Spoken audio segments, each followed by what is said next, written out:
It starts so subtly you barely even notice. A subtle hint here, a disappointed look there, a look that speaks volumes without ever speaking a word.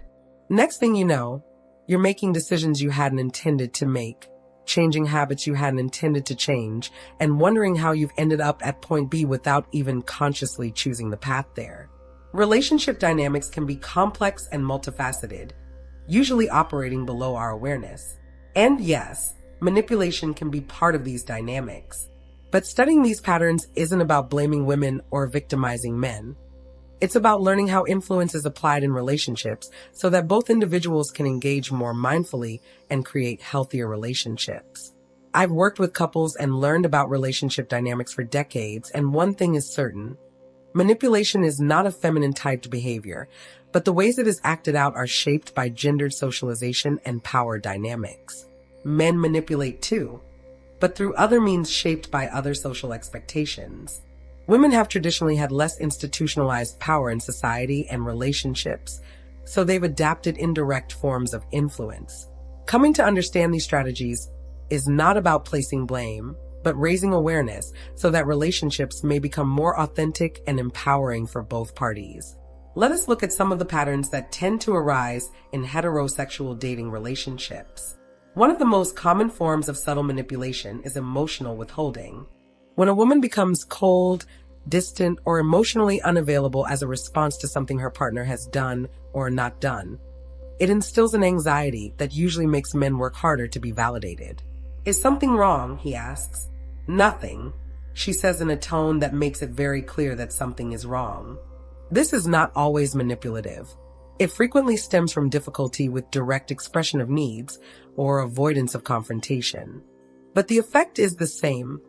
He initiates a process of trying to reverse what he's done and how he can undo it, effectively placing her emotional state at the center of his attention and activities.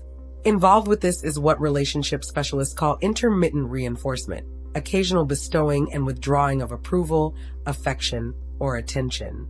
It has a significant psychological effect parallel to gambling. The less predictable the reward is, the more, rather than less, we want to pursue it.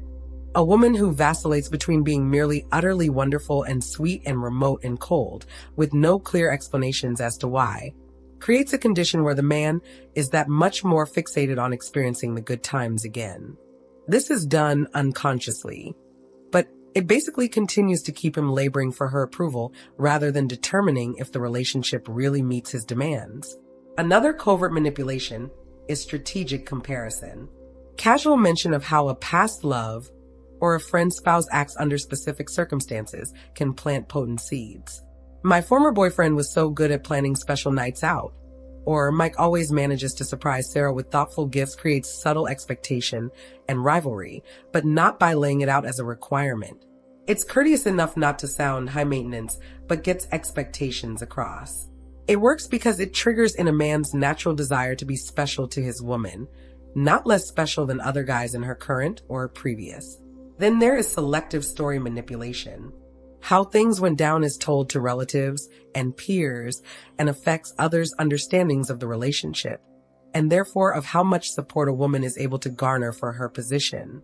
It is not unique to women. Anyone has a tendency to spin accounts positioning themselves favorably. But done in a structured manner, it is an external confirmation of one partner's impression of the relationship, which can be utilized within the relationship.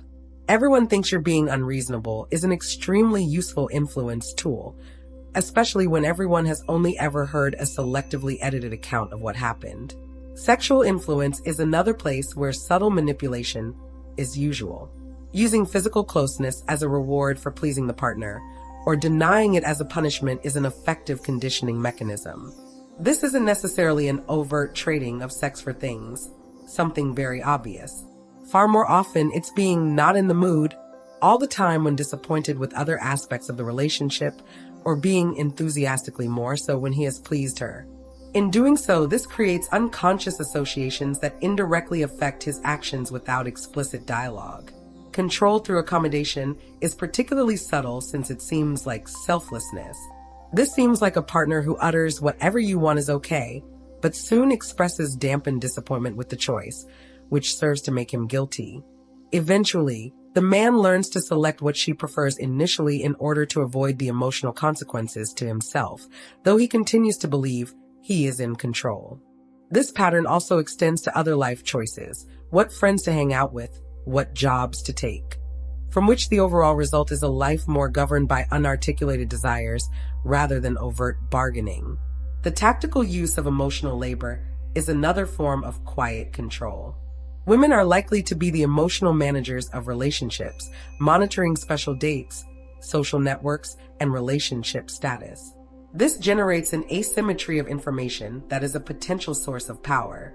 If she is more knowledgeable about his relatives, friends, and emotional traits than he is about hers, then she has the power base from which to make relationship decisions that appear cooperative but actually fit her preferences.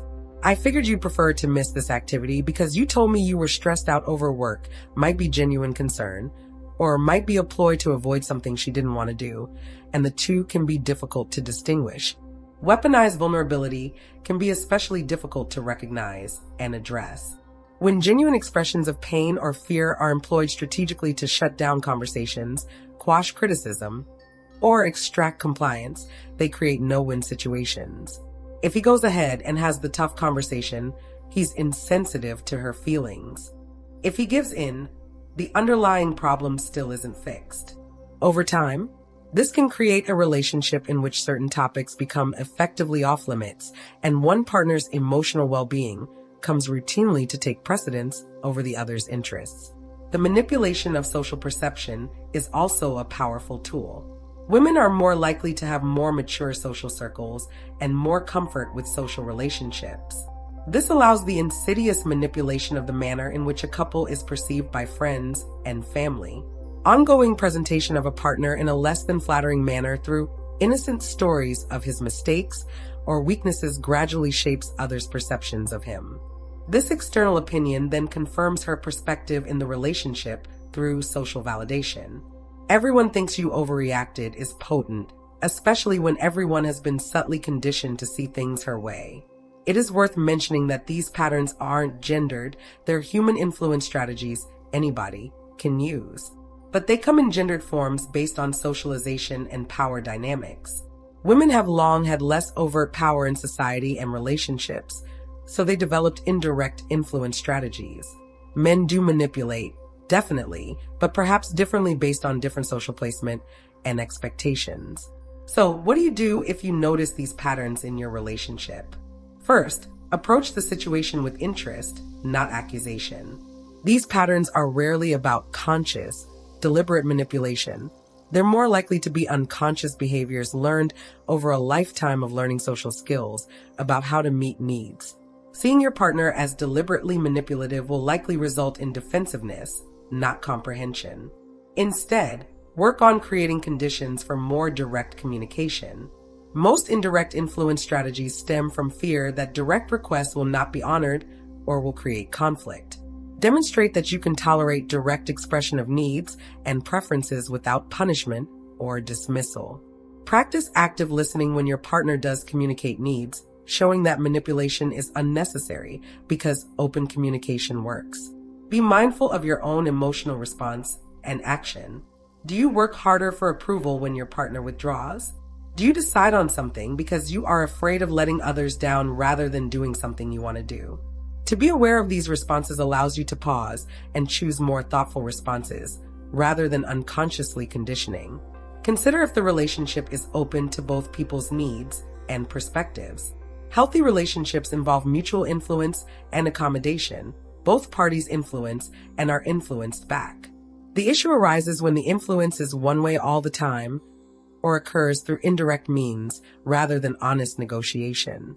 If you see ongoing patterns of manipulation, ask yourself if these could be worked on through couples therapy or relationship coaching. And outside, I can help clarify dynamics that are hard to perceive from the inside and offer skills for more direct and honest interaction. Sometimes just labeling these patterns in a non-blaming manner can start to change them. Remember that true emotional closeness and vulnerability are the antidote to manipulation. When each person feels safe to reveal their true feelings, needs, and concerns, and assumes these will be heard with empathy and not criticized, the deployment of indirect influence tactics is reduced. Creating this emotional safety requires sustained effort from both parties, not changes on the part of the manipulator.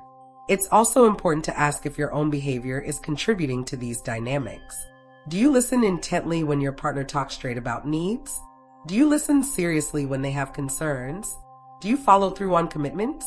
Manipulation often looks like a response to not feeling heard or seen.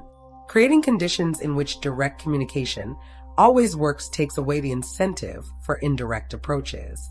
The aim is not to create an influence-free relationship, neither feasible nor desirable. We naturally affect each other by way of our reactions, likes, and sentiments.